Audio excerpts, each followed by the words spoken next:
Hello dear student, welcome in this online platform of engineers classes for you. Dear, जैसा कि previous lecture में pure torsion का equation derive किए और उसका ब्यूटी देखे कि कितना ब्यूटीफुल सा रिजल्ट है, जो कि हमारा पावर ट्रांसमिशन जो शाफ्ट के थ्रू पावर ट्रांसमिशन होता है उसके लिए प्योर टॉर्सन का इक्वेशन ड्राइव किए, है ना। तो इस लेक्चर में जो है वो आज डिस्कस करेंगे जैसे कि आपका पोलर मॉडुलस क्या होता है, यानी कि पोलर मॉडुलस का फॉर्मूला सॉलिड शाफ्ट के लिए, हॉलो शाफ्ट के लिए, torque transmitted by hollow shaft, solid shaft, इसका जिक्र करेंगे। और फिर साथ ही साथ जो है वो पावर ट्रांसमिटेड बाय शाफ्ट भी देखेंगे इसी लेक्चर में डियर। और फिर स्ट्रेंथ ऑफ द शाफ्ट क्या चीज़ है उस चीज़ के बारे में भी हम लोग देखेंगे। तो पूरा लेक्चर को बिना स्किप किए ज़रूर आप अच्छे से देखें, आपको बहुत बेनिफिट मिलने वाला है डियर। तो चलिए स्टार्ट करते हैं बिना कुछ देर किए। सबसे पहले स्टार्ट करते हैं torque transmitted by hollow and solid shaft से।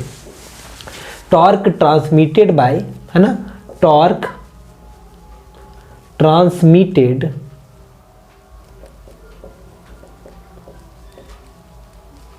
Bye solid shaft. सबसे पहले देखिए सॉलिड देखेंगे और फिर उसके बाद आपको बताएंगे हॉलो शाफ्ट भी। तो टॉर्क ट्रांसमिटेड निकालना है कि torque transmitted, how much torque is transmitted by the solid shaft, what will be the value for the torque transmitted by the solid shaft. तो प्योर टॉर्सन का इक्वेशन यदि हम बातें करें तो वी नो प्रीवियस लेक्चर से ही pure torsion का equation क्या था, तो आपका टॉर्क अपॉन, है ना, टी क्या है यहाँ पे, टी का मतलब टॉर्क, टॉर्क का यूनिट होता है newton, MM, newton into MM, है ना। फोर्स क्रॉस आर को टॉर्क बोला जाता है dear. J polar moment of inertia, यानी कि जे का मतलब हुआ कोई भी सर्कुलर सेक्शन का जेड जेड एक्सिस के अबाउट, यानी कि जेड जेड एक्सिस जो कि एक्स और वाई एक्सिस पे परपेंडिकुलर होगा, तो वो मोमेंट ऑफ इनर्शिया को पोलर मोमेंट ऑफ इनर्शिया बोला जाता है।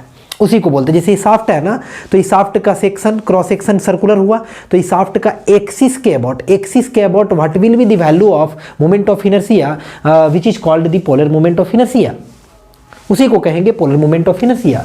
तो T upon J is equal to होता है टॉर्क, है ना, टॉ लिखे हैं, तो टॉ का मतलब शियर स्ट्रेस का है, तो tau upon R is equal to G theta upon L.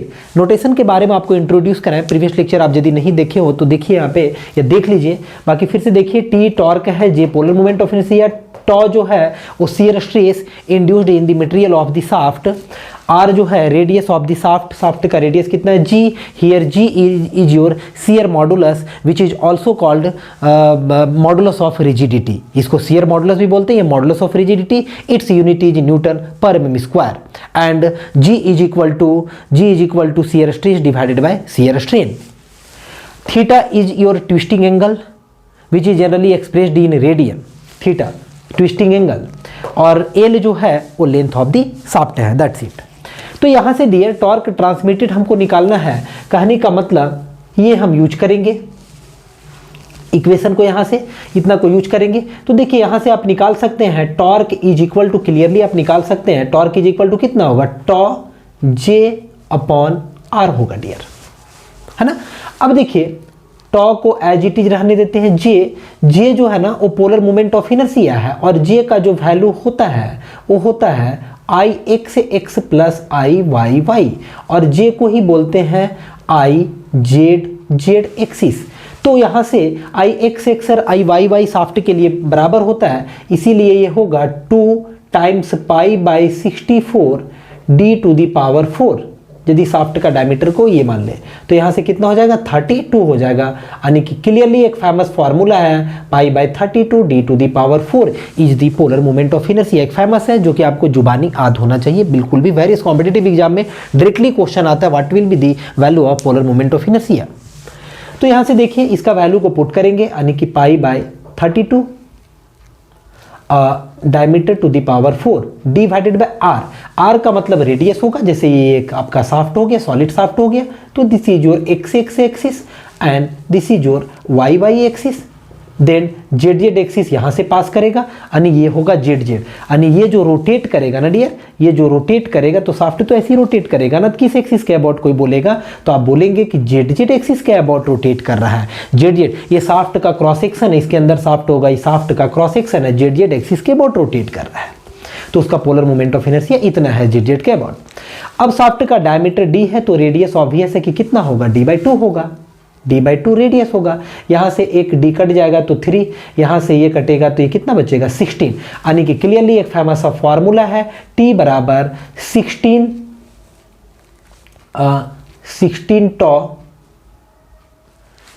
टॉ होगा ना, देखिए 16 हो गया, 16 टॉ पाई भी तो है ना, पाई भी आपका है d⁻³ तो 16 टॉ पाई d³ होगा डियर। अच्छा सॉरी 16 डिवाइडेड में आएगा ना, टॉ अपॉन 16 होगा, 16 जो होगा वो कहाँ पे आएगा तो डिवाइडेड में, तो टॉ अपॉन 16 पाई d³ होगा। अब देखिए ये एक फेमस फॉर्मूला है, यहाँ से कभी कभार इस तरीके का भी फॉर्मूला पूछता है कि टॉ इज इक्वल टू कितना होगा, यानी शियर स्ट्रेस सॉलिड शाफ्ट के लिए कितना होगा, तो आप कह सकते हैं 16t divided by pi d³, ये भी एक होगा डियर। यहाँ से आप टॉ निकाल सकते हैं, 16 से मल्टीप्लाई पाई d³।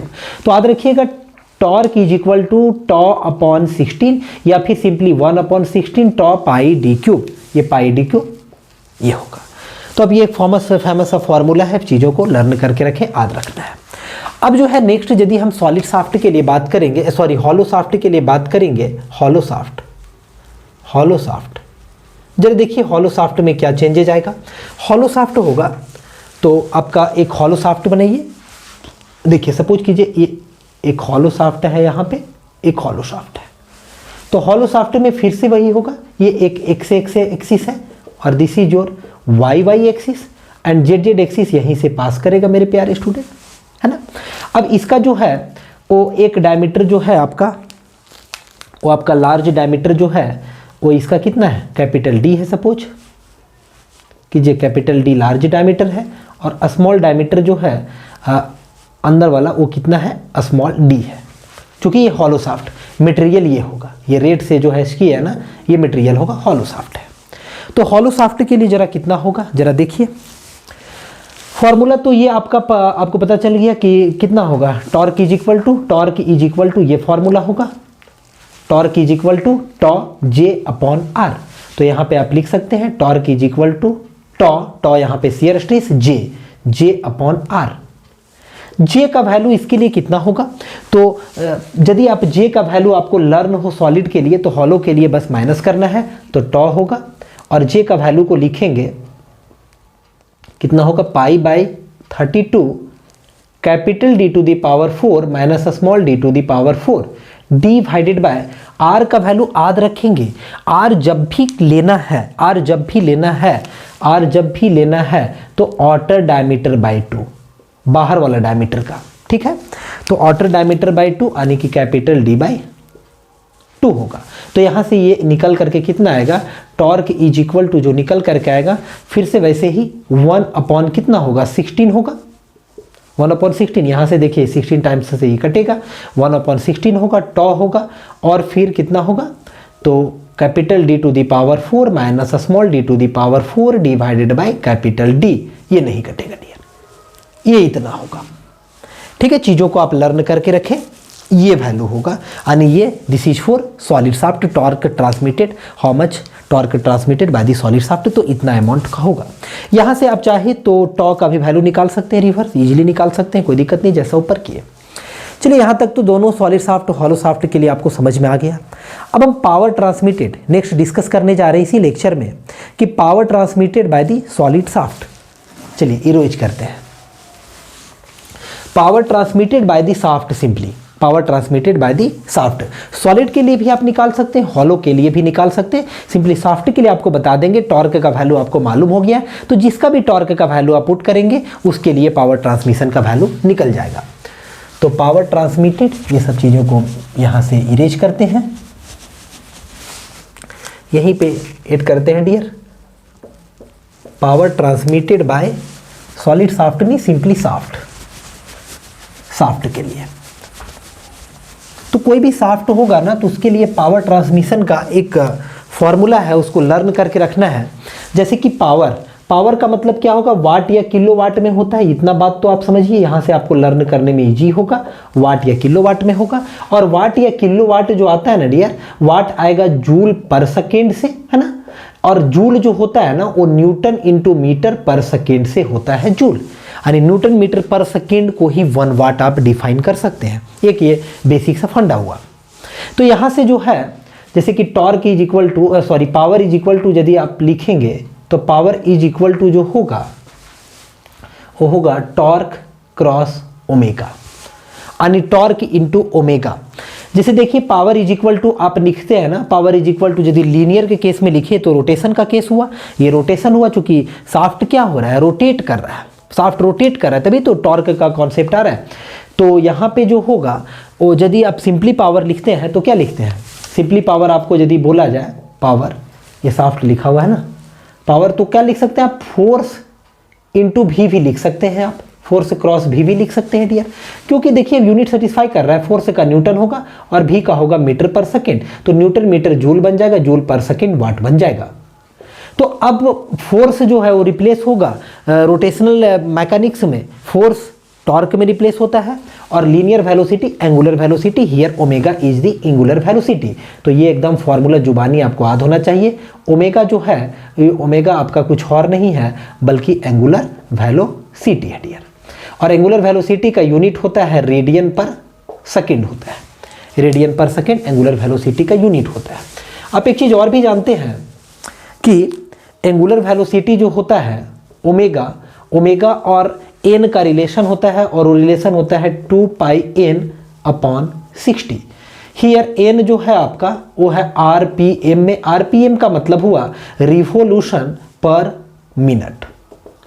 अब रिवोल्यूशन पर मिनट होगा, सेकेंड में चेंज करेंगे तो 60 से डिवाइड, तो ये ओमेगा का एक फेमस सा रिलेशन है। तो अब पावर के लिए जो फॉर्मूला है वो पावर के लिए फर्दर वो क्या लिख सकते हैं आप, तो पावर इज इक्वल टू आप एक ये भी फॉर्मूला लिख सकते हैं 2 पाई एन टी अपॉन 60।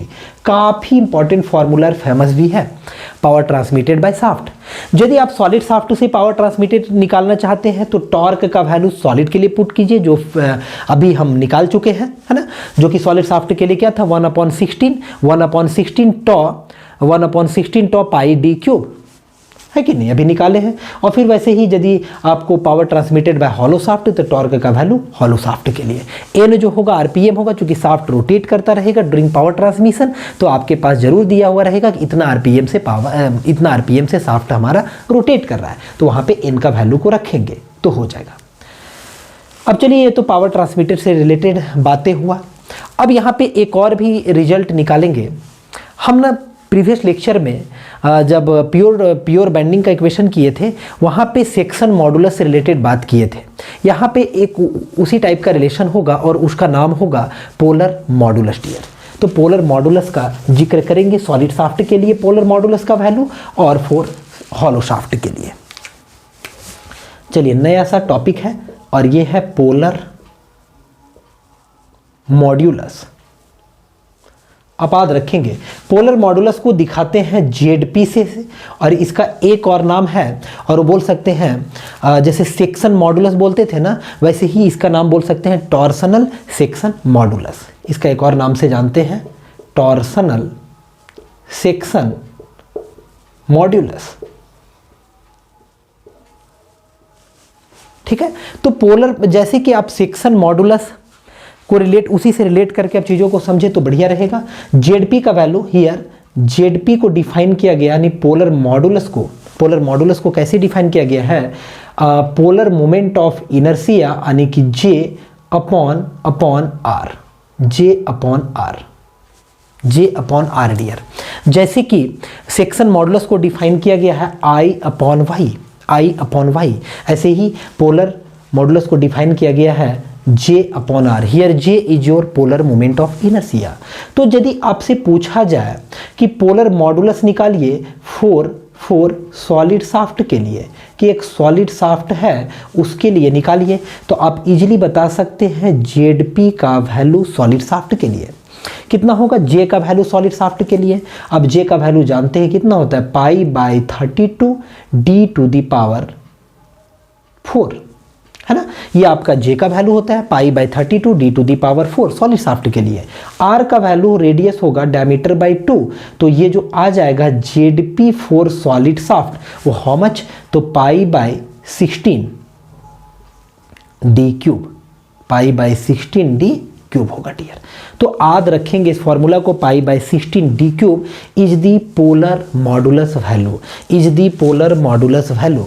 ये पोलर मॉडुलस वैल्यू किसके लिए है, तो this is for solid shaft के लिए है, this is for solid shaft, polar modulus का वैल्यू। ऐसे ही जो है वो यदि आपको हॉलो शाफ्ट के लिए बोला जाए कि हॉलो शाफ्ट के लिए पोलर मॉडुलस का वैल्यू बताइए, हॉलो शाफ्ट के लिए, तो हॉलो शाफ्ट के लिए कितना होगा, तो ZP is equal to polar moment of inertia hollow के लिए रिक्वायरमेंट होगा। तो हॉलो के लिए कितना होता है, हॉलो के लिए होता है π/32, अभी आप देखे थे हॉलो के लिए π/32 capital D to the power 4 minus small d to the power 4 divided by capital D, oh sorry बस इतना ही, डिवाइडेड बाय नहीं होगा, ये आपका जे का वैल्यू होता है ना, π/32, जैसे कि यहाँ पे कितना था π/32 d टू द पावर 4, तो π/32 d to the power 4 minus capital D to the power 4 minus small d to the power 4, ये जे के लिए। और फिर यदि आर का वैल्यू, तो आर हम आपको बताए थे कि आर का वैल्यू ऑलवेज जो आपको पुट करना है ना, वो आर का वैल्यू आपको ऑलवेज पुट करना है, किसका वैल्यू पुट करना है आर की जगह, कैपिटल डायमीटर वाला, तो कैपिटल D/2 होगा। तो ZP का वैल्यू जो यहाँ से निकल करके आएगा, ऊपर में लिख देते हैं ZP का value for solid for hollow shaft के लिए, तो फॉर हॉलो शाफ्ट के लिए जो आएगा वो कितना होगा, π/16 हो जाएगा, π/16 हो जाएगा डियर, तो π/16 होगा, है ना। और फिर कितना होगा, capital D to the power 4 minus small d to the power 4 divided by capital D होगा। ये this is the famous formula for polar modulus, polar modulus का फार्मूला है फॉर हॉलो शाफ्ट के लिए। ये किसके लिए है, तो हॉलो के लिए है, हॉलो शाफ्ट के लिए है। और ये किसके लिए है, तो ये है आपका सॉलिड शाफ्ट के लिए डियर, ये सॉलिड शाफ्ट के लिए है। अब देखिए फॉर्मूला को ना थोड़ा सा आप ऐसे भी कर सकते हैं कि यदि ZP से टॉ को मल्टीप्लाई कर दिया जाए, चीज़ों को समझिए, यहाँ तक आप नोट डाउन कर लिए। चलिए अब इसको मिटाते हैं, आपको और भी हम बताते हैं, सब पावर ट्रांसमिटेड जैसे जैसे चीज़ों को लिखते चले जाएं आप। अब देखिए अभी ना फॉर्मूला आप ये चीज़ सीख चुके हैं कि torque is equal to V हाइव, है ना। टॉर्क, ये सब सारा फॉर्मूला डायरेक्ट जेई में पूछा हुआ है, एकदम डायरेक्ट, इसलिए लर्न करें। टॉर्क इज इक्वल टू क्या देखे अभी आप, कि टॉर्क इज इक्वल टू आप लिख सकते हैं टॉ, है ना, टॉ J/R लिख सकते हैं क्या, अभी तो देखे थे जस्ट, क्योंकि टॉ अपॉन देखिए आप ये फॉर्मूला ऐसे जानते हैं, टॉर्क अपॉन R, है ना, torque upon R is equal to कितना होता है,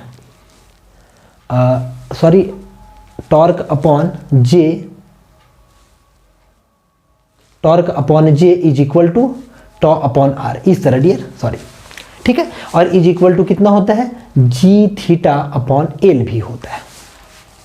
यही तो फॉर्मूला देखे ना, ये तो फॉर्मूला देखे थे। तो ये जो फॉर्मूला था, जैसे कि प्योर बेंडिंग में जो था ना, वो टॉर्क के जगह पे जो है वो टॉ के जगह पे जो है वो सिग्मा बी होता है अपॉन वाई होता है, सिग्मा बी अपॉन वाई होता है। वैसे यहाँ पे टॉ अपॉन आर है टी अपॉन, तो यहाँ पे टॉर्क इज इक्वल टू देखे, torque is equal to tau J upon R, यहाँ से टॉर्क इज इक्वल टू ये टॉ हो जाएगा और जे अपॉन आर हो जाएगा। अब यहाँ से देखिए हम जो आपको रिलेट करके बताना चाह रहे हैं कि जे अपॉन आर जो अभी आप देख पा रहे हैं ना, वो क्या है, ZP। तो इसका मतलब टॉर्क का वैल्यू जो है वो टॉ इंटू ZP के बराबर है। टॉर्क का जो वैल्यू है डियर, वो टॉ इंटू क्या है, ZP है। टॉ इंटू ZP आप ऐसे भी देखिए ना, ZP का जो वैल्यू है इसमें सिर्फ टॉ से मल्टीप्लाई कर दीजिए, टॉर्क मिल जाएगा, चीज़ों को रिलेट करना सीखिए, क्योंकि सेम फॉर्मूला था डियर, सेम फॉर्मूला, सिर्फ टॉ मल्टीप्लाई में था, सिर्फ टॉ मल्टीप्लाई में था, और वो किसके लिए बन गया था, तो वो फॉर्मूला जो बन गया था वो फॉर्मूला था आपका टॉर्क के लिए। तो टॉर्क में यानी कि टॉर्क इज इक्वल टू, आप डायरेक्टली भी कह सकते हैं torque into polar modulus, torque into polar modulus. देखिए पोलर मॉडुलस जेड। उम्मीद है कि यहाँ तक चीज़ों आपको ये चीज़ें ऑलरेडी बिल्कुल भी अच्छे से समझ में आ रहा है। एक और भी कॉन्सेप्ट होता है, बहुत बार पूछा जाता है, स्ट्रेंथ ऑफ द शाफ्ट। तो अपना चीज़ों को समझेंगे, स्ट्रेंथ ऑफ द शाफ्ट का मतलब क्या होता है। देखिए रेट से यहाँ पे आपको बता दे रहे हैं, सिंपली एक छोटा सा टर्म होता है स्ट्रेंथ ऑफ द शाफ्ट। तो स्ट्रेंथ ऑफ द शाफ्ट का मतलब होता है कि मैक्सिमम, कोई भी शाफ्ट जो है वो मैक्सिमम पावर या मैक्सिमम टॉर्क कितना ट्रांसमिट कर रहा है ना। कोई भी शाफ्ट का जो मैक्सिमम टॉर्क और मैक्सिमम पावर ट्रांसमिट करने का कैपेसिटी होता है वही उसका क्या कहलाता है, स्ट्रेंथ कहलाता है। समझ में आ रहा है, द कैपेसिटी, अब चीज़ों को समझ जाएंगे, the capacity of any shaft to transmit the maximum power या टॉर्क। देखिए कोई भी शाफ्ट का जो है ना वो कितना कैपेसिटी है मैक्सिमम पावर और मैक्सिमम टॉर्क ट्रांसमिट करने का, वही उस शाफ्ट का स्ट्रेंथ कहलाता है। वही शाफ्ट का क्या कहलाता है डियर, स्ट्रेंथ कहलाता है। उम्मीद है कि ये लेक्चर में जो भी चीज़ें हम डिस्कस किए, टॉर्क सॉलिड शाफ्ट हॉलो के लिए, पावर का वैल्यू डिस्कस किए, और फिर पोलर मॉडुलस का वैल्यू डिस्कस किए, और साथ ही साथ जो है स्ट्रेंथ ऑफ द शाफ्ट, ये आपको क्लियरली समझ में आ रहा होगा। एक एक चीज़ और रिलेट करके भी समझ में आ रहा होगा। टॉर्क का वैल्यू जो होता है वो टॉ इंटू पोलर मॉडुलस भी होता है डियर। ये भी डायरेक्ट फार्मूला पूछा जाता है, ये सब सारा फार्मूला एकदम जितना भी लिख रहे हैं सारा जेई में डायरेक्ट पूछा जाता है। तो चीज़ों को याद रखें, torque is equal to tau into Z. मिलते हैं नेक्स्ट लेक्चर में। यदि आपको लेक्चर पसंद आया होगा जरूर लेक्चर को लाइक करें, दोस्तों के साथ शेयर करें। चैनल पे मेरे नए होंगे चैनल को जरूर सब्सक्राइब करें। कमेंट बॉक्स में अपना प्यारा सा कमेंट छोड़ें, आपको कैसा लेक्चर लगा और आगे आने वाला समय में किस टॉपिक पे आपको लेक्चर चाहिए डियर।